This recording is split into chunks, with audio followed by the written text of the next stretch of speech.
নমস্কার সুপ্রিয় বন্ধু, আমি শুভ্র। আপনারা দেখছেন পিপুস বোটানি। আমি আজকে একটি আপনাদের সামনে ফল গাছ নিয়ে আলোচনা করব। আমরা ছাদ বাগানে যে কয়েকটি ফল গাছ লাগাই তার মধ্যে একটি অন্যতম, সেটি হচ্ছে আমাদের এই যে আমাদের সবেদা গাছ।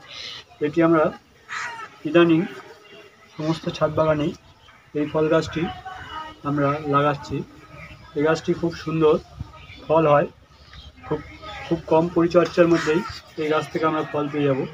এই গাছের দুটো ভ্যারাইটিস হয়, একটি ল্যাংচা আর একটি গোল। এটি আমার ল্যাংচা প্রজাতির, মানে লম্বা টাইপের সবেদা হবে।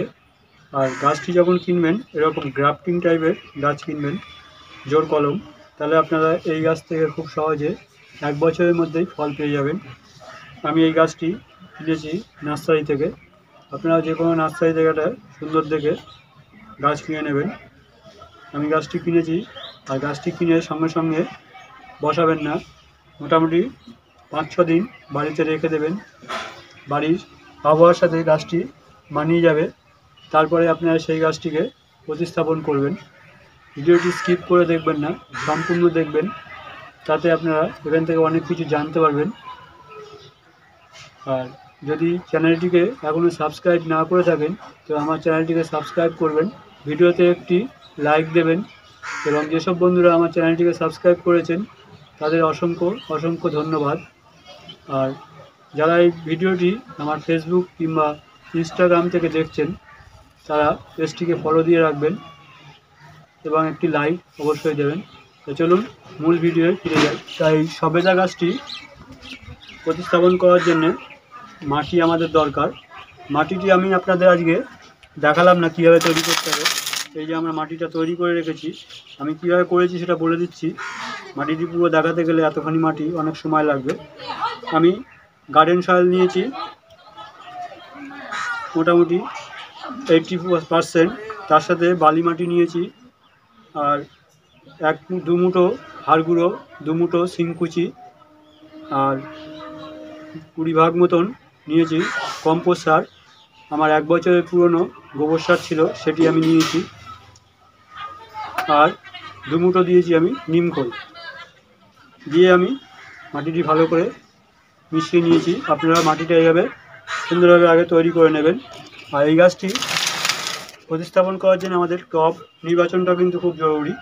আমি কিন্তু এখানে একটি বড় আমার ভাঙা ফুটো বালতি আমি নিয়ে নিয়েছি, মোটামুটি 20 লিটারের একটি বালতি আমি নিয়ে নিয়েছি। এরকম একটা বড়ো বালতি ছাড়া কিন্তু আমরা এই গাছ থেকে খুব সুন্দরভাবে ফল আমরা পাবো না। তাই জন্য আমাদের কিন্তু টব নির্বাচনটা আগে ভালোভাবে করে নিতে হবে। যত বড় সাইজের আপনারা পারবেন টব আপনারা এখানে জোগাড় করবেন। আমি এখানে 20 লিটারের এই বালতিটা নিয়ে নিয়েছি। এই বালতিটা আমি আজকে কীভাবে ড্রেনেজ সিস্টেম করতে হয় সেটি আমি আজকে আপনাদের দেখাবো। তার জন্যে ড্রেনেজ সিস্টেমটা আমি করে দেখাচ্ছি। এই যে প্রথমে যে আমাদের যে লাল বালি, ঘর বাড়ি করার জন্য যে বালিটা নেয়, বালির মধ্যে যে কাঁকড়গুলো, পাথরগুলো আমাদের হয়, সেই পাথরটা ছেলে নেওয়ার পরে যেগুলো টনচিপগুলো থাকে সেগুলো আমি নিচে একটা লেয়ার করে দেবো। এতে আমাদের নিচের লেয়ারটা ভালোভাবে হয়ে যাবে। তাহলে এইভাবে আমরা নিচের লেয়ারটা করে নেব। আর এই যে মোটা যে বালিটা আমাদের লাল বালিটা, এই বালিটা আমি ওপর দিয়ে খানিকটা দিয়ে দেবো। এইভাবে আপনারা নিচের ড্রেনেজ সিস্টেমটা সুন্দরভাবে করে নেবেন। এই জল নিকাশি ব্যবস্থাটা আমাদের খুব সুন্দরভাবে করে নিতে হবে, নাহলে আমাদের গাছে জল জমে গেলে গাছের শিকড় নষ্ট হয়ে যেতে পারে। সেই জন্যে আমাদের এত বড় টবে জল নিকাশি ব্যবস্থাটাও খুব সুন্দরভাবে করে নিতে হবে। আমি বালিটা দিয়ে দিলাম। এইবার দিয়ে এর মধ্যে আমি মাটি দেবো। এই যে মাটিটা আমার তৈরি করা ছিল, এই মাটিটা আমি হাফ পোর্শন মতন দিয়ে দেবো।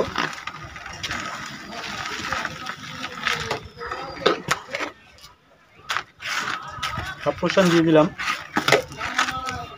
হাফ বালতি আমি মাটি ভরে নিয়েছি। এবার এই গাছটিকে আমরা এখান থেকে সুন্দরভাবে বের করে নেবো ছিঁড়ে। এই যে আমি এটা ছিঁড়ে নিলাম, নিয়ে এটা বের করে নিয়ে এই গাছটির মাঝখানে আমি টবের মাঝখানে বসিয়ে দেবো। যায় কত সুন্দর শিকড় বেরিয়ে গেছে। এই মাঝখানে আমরা এই গাছটিকে এভাবে সুন্দরভাবে বসিয়ে দিয়ে মাটিটি আমি চারপাশ দিয়ে ভালোভাবে দিয়ে দেবো।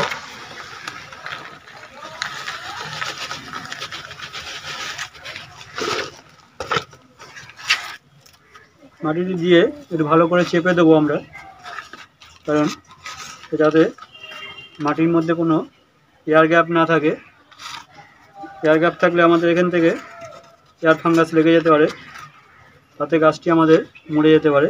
সেই জন্য আমরা মাটিটি যখনই দেবো, যে কোনো গাছ প্রতিস্থাপনের ক্ষেত্রে আমরা মাটিটি সবসময় ভালো করে চেপে দেবো।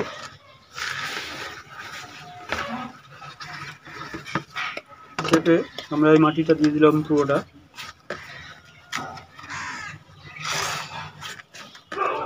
টবটা আপনারা পুরোটা ভরে দেবেন না, মোটামুটি 4 আঙুল মতন ফাঁকা রাখবেন, কারণ এরপরে আমাদের এর মধ্যে আরও মাটি খাবার দিতে হবে।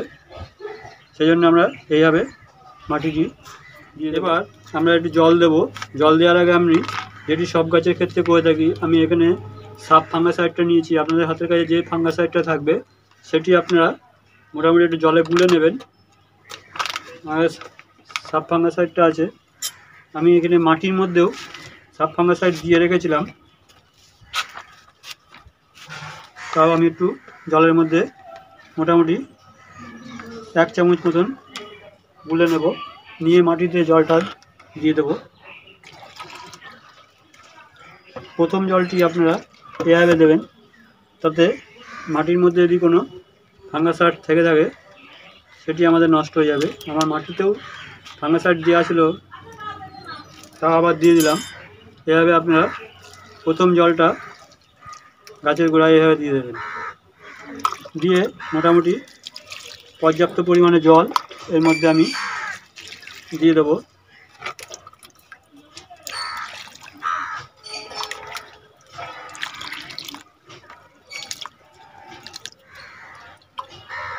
এবার এই গাছটিকে আমরা রেখে দেব